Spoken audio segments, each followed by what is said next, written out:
আমাদের এই যে সাংবাদিক সম্মেলন আমরা বাঙালির পক্ষ থেকে আমরা করছি, আমাদের সামনে দুটি অত্যন্ত গুরুত্বপূর্ণ বিষয় সামনে চলে এসছে। একটি হচ্ছে আমাদের এই রাজ্যের আরক্ষা ডিপার্টমেন্ট তথা পুলিশ ডিপার্টমেন্টের যিনি প্রধান ডিআইজি সাহেব অনুরাগে ধ্যানকর, গত পরশুদিন তিনি আত্মহত্যা করেছেন বলে এ পর্যন্ত সরকারি যে প্রচার আমরা দেখতে পাচ্ছি। তো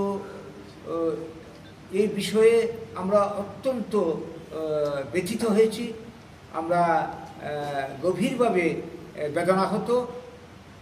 তার পরিবার পরিজনদের প্রতি আমরা শোক ও সমবেদনা জানাই, তার বিধি আত্মার সদ্গতি কামনা করি।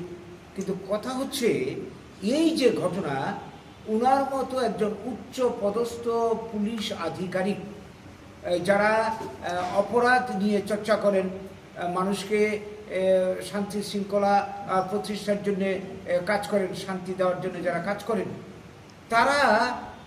তিনি এই ডিপার্টমেন্টের একজন উচ্চপদস্থ আধিকারিকের এই ধরনের মৃত্যু, অস্বাভাবিক মৃত্যু আমরা কোনো মতেই মেনে নিতে পারছি না। এর পেছনে কি রহস্য লুকিয়ে রয়েছে অনেকেরই ভাবনা, অনেকেরই চিন্তা যে এর পেছনে একটা অজানা রহস্য অবশ্যই কাজ করছে। কারণ কি, উনার যে কি বলবো কার্যকাল আমাদের এই রাজ্যে অনেক বছর ধরে চলছে, ওনাকে মোটামুটিভাবে এই রাজ্যের মানুষ চিনে জানে। তার সম্পর্কে এমন কোনো অভিযোগ ছিল না বলে আমাদের সবাই কাছেই আমাদের জানা।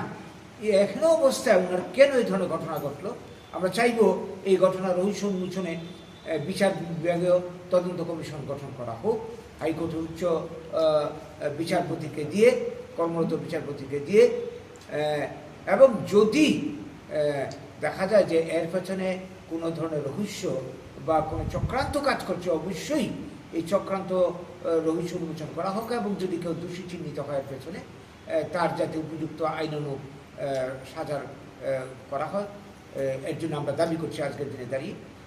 2 নম্বর ইস্যু আজকের দিনে শুধু ত্রিপুরার নয়, গোটা দেশের সামনে আজকে গত 23-24 দিন ধরে আমরা জানি দিল্লিতে এই যে ছাত্র যুবদের একটা মুভমেন্ট চলছে।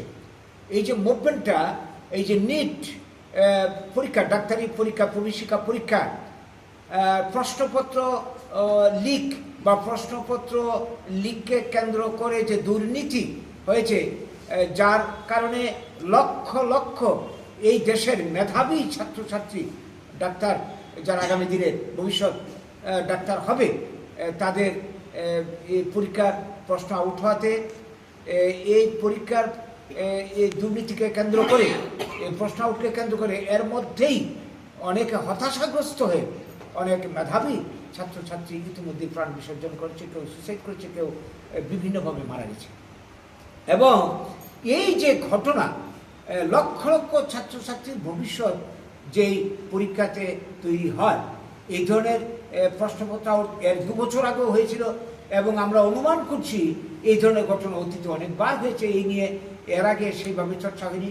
এবং শুধু নিট পরীক্ষার কেলেঙ্কারি যে তা নয়, আরও যত ধরনের প্রবেশিকা পরীক্ষা আছে এবং বিভিন্ন কি বলবো ইউপিএসসি পরীক্ষা থেকে শুরু করে রাজ্য লেভেলে যত ধরনের চাকরির পরীক্ষা আছে, এই সমস্ত পরীক্ষার সঙ্গে এটা প্রমাণ হয়েছে একটা দুর্নীতি, একটা বিশাল চক্র জড়িত রয়েছে, যারা টাকার বিনিময়ে নিজের কি বলবো অর্থ রোজগারের ধান্দায় তারা এই প্রশ্নকে লিক করছে, প্রশ্ন বিক্রি করে দিচ্ছে।